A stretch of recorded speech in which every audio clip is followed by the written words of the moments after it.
جوانترین و گەرموگەشترین سڵاوەکانتان پێشکەش بینەرانی خۆشەویستی تەلەڤیزیۆنی کۆمەڵە بە یارمەتی هاوڕێیانی هاوکارم لە خزمەتتاندام بۆ پێشکەشکردنی گەشتی هەواڵەکانی ڕۆژی یەکشەممە.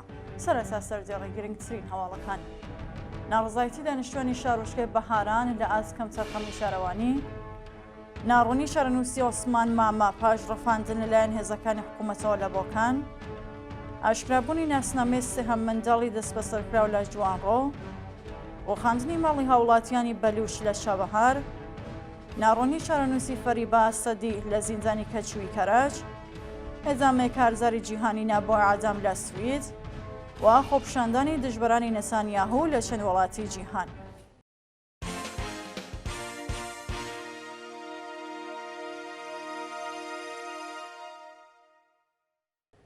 درێژەی هەواڵەکان. ناڕزایەتی دانیشتوانی شارۆچکەی بەهاران لە ئاسکەم چەرخەمی شارەوانی.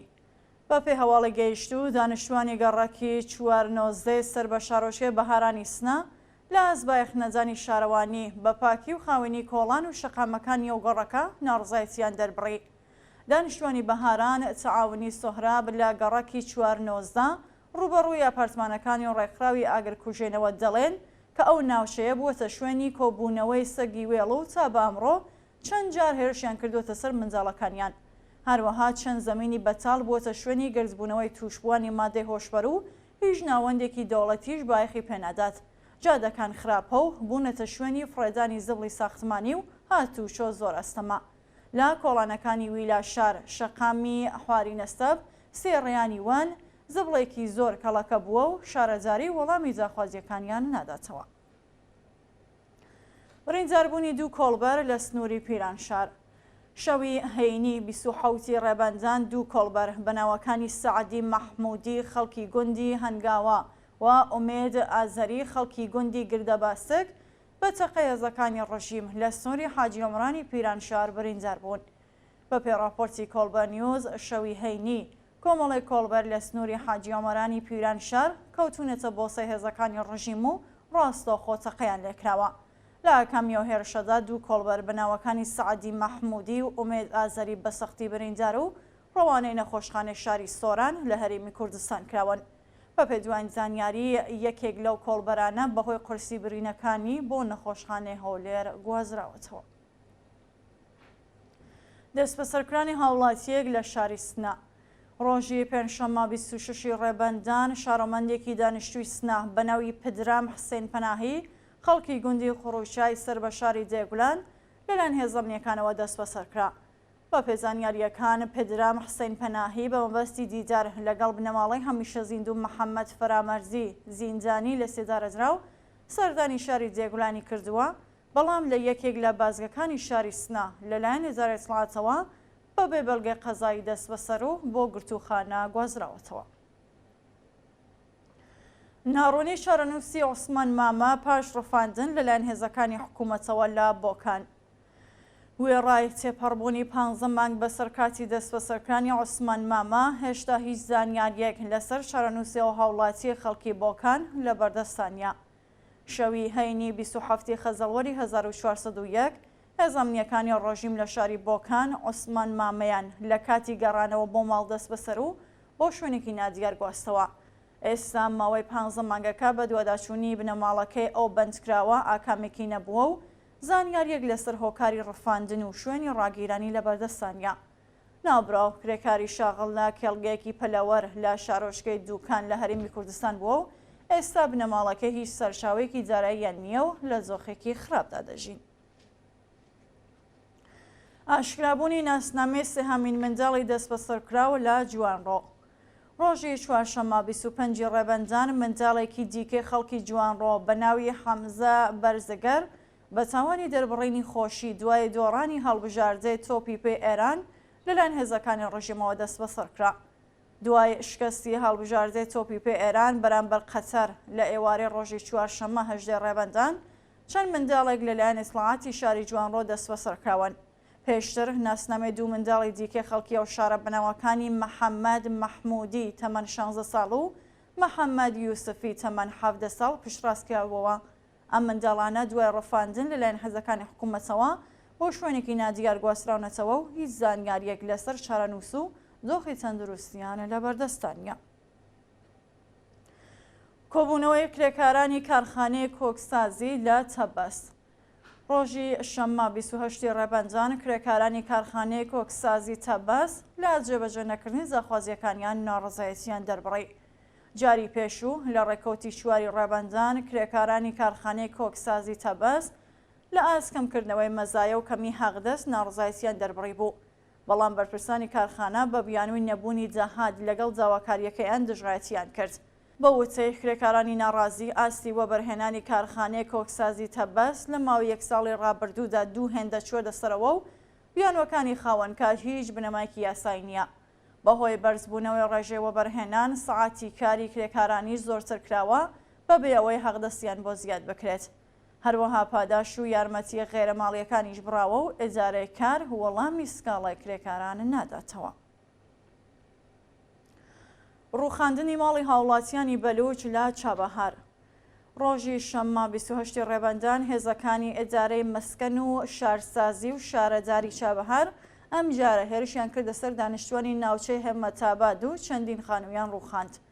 بە پێڕۆپرتی ڕێکخراوی هەڵبەش هێزە ئینتیزامیەکان بە هاوکاری مەئمورانی مەسکەن و شارسازی و شارەوانی چابەهار بە چەند لۆدەر و ئۆتۆمۆبیلی نظامی هێرشیان کردوتە سەر خانووی هاوڵاتیانی هەژار لە ناوچەی هەمەتاباد و بەبێ ئاگادارکردنەوەی پێشوەخت و حکمی قەزایی چەندین خانوویان ڕووخاندووە.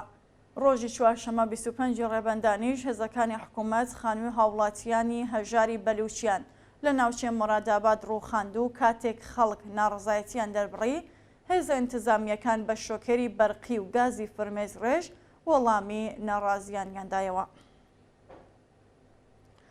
ناڕوونی شارەنووسی فەریبا ئەسەدی لە زیندانی کەچووی کەرەچ. فەریبا ئەسەدی چالاکوانی سیاسی خەڵکی کەرەچ 5 مانگ لەوەبەر لەلایەن هێزەمنیەکانەوە دەست بەسەر و بەلا تەکلیف لە زیندانی کەچووی ماوەتەوە. بە پێزانیاریەکان هێزەکانی حکوومەت فەریبا ئەسەدیان بە تۆمەتی تەبلیغ دژی نیزام دەست بەسەر و پەروەندە سازیان بۆ کردووە. ئێستا 5 مانگ بەسەر کاتی ڕفاندنی ئەو چالاکە سیاسیە تێپەڕ دەبێت و چارەنووسی بە ناڕوونی ماوەتەوە. شاینی باسەکە پەروەندەی ئەو بەندکراوە ڕەوانەی لە قیەکی دادگای ئینقلابی کەرەچ کراوە. سەپاندنی سزای زیندان بەسەر 3 چالاکی مەدەنی ئازەری. لە ڕۆژانی ڕابردوودا دێزگای قەزای ڕژیم سزای زیندانی بەسەر 3 چالاکی مەدەنی ئازەری بە ناوەکانی ئەفشین نەزیری، میلاد جەلیلی و سالار تاهر ئەفشاردا سەپاندووە. بە پێزانیاریەکان دادگای ئینقلابی پەردیز ئەفشین نەزیری بە تۆمەتی تەبلیغ دژی نیزام بە 8 مانگ زیندان و بە تۆمەتی ئەندامەتی لە گروپە نەیارەکانی ڕژیم و بێڕێزی بە ڕێبەری بە 16 مانگ زیندانی تەعزیری مەحکوم کردووە. هەروەها میلاد جەلیلی و سالار تاهر ئەفشار بە تۆمەتی تەبلیغ دژی نیزام هەر یەکە و بە 7 مانگ زیندانی تەعزیری سزادراون. گواستنەوەی چالاکێکی مافی ژنان بۆ زیندان و بێبەشکرانی چالاکێکی دیکە لە مافەکانی. ڕۆژی شەممە 28 ڕێبەندان ڕەئوفە میرباغەری چالاکی مافی ژنان و لە دەستبەسەرکراوانی شۆڕەشی ژینە بەمبەستی تێپەڕکردنی ماوەی بەندکران ڕەوانەی زیندانی تۆنێکابۆن کرا. لەلایەکی دیکەوە چالاکێکی مەدەنی بە ناوی نەستەرەن قاسمی لەلایەن ناوەندەمنیەکانەوە لە هەندێک لە مافە کۆمەڵایەتیەکانی بێبەشکرا. ڕەئوفە میرباغەری لە ڕێکەوتی هەفتی ڕەشەمەی 1401 لەلایەن لەقیەکی دادگای ئینقلابی ساری بە تۆمەتی تەبلیغ دژی نیزام بە 8 مانگ زیندانی تەعزیری و 2 ساڵ قەدەغەی سەفەرکردن بۆ دەرەوەی وڵات مەحکوم کرا. لەلایەکی دیکەوە پۆلیسی فەتای پارێزگای گیلان پەیجەکانی نەستەران میرقاسمی هۆنەرمەند و شاعری خەڵکی شارستانی کوج ئیسفەهانی بەستووە و ئەو چالاکە مەدەنیای بە بیانی و ڕەشاو نەکردنی یاساکانی شەریعەت لە درێژەدان بە چالاکیە هۆنەریەکانی بێبەش کردووە. ئێدامەی کارزاری جیهانی نابۆی عەدام لە سوید. بەپێی هەواڵی گەیشتوو ڕۆژی شەممە 28 ڕێبەندان کۆمەڵێک لە چالاکانی سیاسی، پەنابەران و فێدراسیۆنی کۆچبەرانی ئێرانی لە شاری گۆتەنبەرگی سوئیس لە ئاکسیۆنێکدا دژایەتی خۆیان لەگەڵ لە سێدارەزانی بەندکراوان لە ئێران دەربڕی. بەپێی ڕاپۆرسان دامانی کۆمەڵە و حزبی کۆمۆنیستی ئێران، چالاکانی سیاسی حزبەکانی دیکە، چالاکانی بواری مافی پەنابەران و فێدراسیۆنی کۆچبەرانی ئێران لە درێژەی کارزاری نەبووە عەجەم ئاکسیۆنێکی ناڕزایەتیان لە شاری گۆتنبێرگی سوید بەڕێوەبرد. بەشداربوونیەوە چالاکیە وێڕای شەرمەزارکردنی عەجەمەکان لە ئێران زاوایان لە خەڵکی ئازادی خواست کرد هەڵبژاردنەکانی مەجلیسی ڕژیم بایکۆت بکەن.